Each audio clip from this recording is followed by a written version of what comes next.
Taoiseach, I think it's important to take this opportunity to bring a bit of balance into the discussions around the visit of the US President and his wife, given the almost unprecedented slobbering over them that the nation has been exposed to over the last number of days. And it's really hard to know which is worse, whether it's the outpourings of the Obamas themselves or the sycophantic fawning over them by sections of the media and the political establishment. We've had separate and special news bulletins by the state broadcaster to tell us what Michelle Obama and her daughters had for lunch in Dublin, but very little questioning of the fact that she was having lunch with Mr. Tax Exile himself. We had very little challenging of the fact that she's glad to be home, a country that she's been in less than a week and that her husband has very tenuous links in.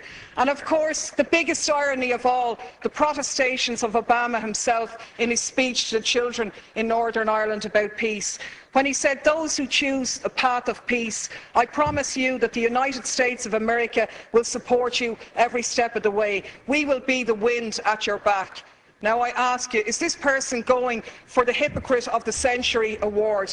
Because we have to call things by their right names. And the reality is that by any serious examination, this man is a war criminal. He has just announced his decision to supply arms to the Syrian opposition, including the jihadists, fueling the destabilisation of that region and continuing to undermine secularism and knock back conditions for women. This is the man who is in essence stalling the Geneva peace talks by trying to broker enhanced leverage for the Syrian opposition by giving them arms, and to hell with the thousands more who lose their lives, or the tens of thousands more who will be displaced as this war goes on. This is the man who has facilitated a 200% increase in the use of drones, which have killed thousands of people, including hundreds of children. And you, Taoiseach, you are the one who's turned a blind eye on these activities. You've talked about the G8 being an opportunity to showcase Ireland. But is it not a reality that you have showcased us as a nation of pimps, prostituting ourselves in return for a pat on the head? To be honest with you, we were really speculating this morning whether you were going to deck the cabinet out in leprechaun hats decorated with a bit of stars and stripes to really mark abject humiliation here. So my question to you, Taoiseach, is as follows. What steps are you going to take to follow in the correct statements and the correct decision of your colleague Taoiseach Eamon Gilmore, who voted against the lifting of the arms embargo in relation to Syria? What steps are you going to take to ensure that no weapons for Syria are going to go through Shannon in breach of our international laws on neutrality? What steps are you going to take to showcase this country not as a lapdog of US imperialism, but as an independent nation with an independent foreign policy which takes a lead in international diplomacy to outlaw the use of drones, the favourite method of extermination of your friend Mr. Obama?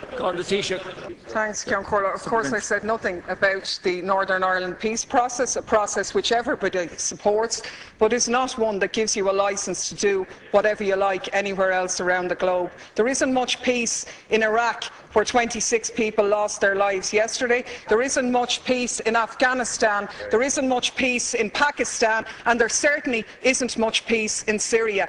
And the side I'm on in Syria is the one, and what I agree with is the statement by Oxfam, where Oxfam said sending arms to the Syrian opposition won't create a level playing field. Instead, it further risks fueling an arms free-for-all, where the victims are the civilians of Syria.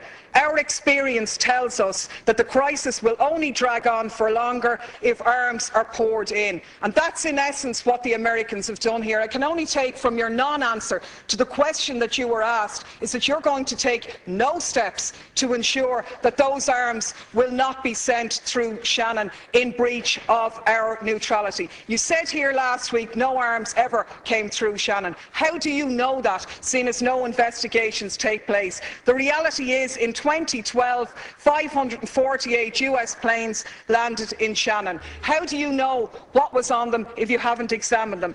Your Minister for Transport revealed mentioned in a parliamentary question that 239 civilian planes landed in Shannon, where they sought permission because they were carrying munitions of war or dangerous goods on a civilian aircraft. What steps are you going to take to intervene in this situation? And the last point I'll make is that people in this country are very fond of our American brothers and sisters, and I think we stand far more shoulder to shoulder with them by making valid criticisms of their president, who has broken his election promises, rather than just pimping this nation as a tax haven for their corporations. I'm sure the Americans would far prefer if their multinationals paid their taxes at home rather than offshore here, so they could develop their health care, so they wouldn't be wasting money on arms being sent to slaughter people in other countries.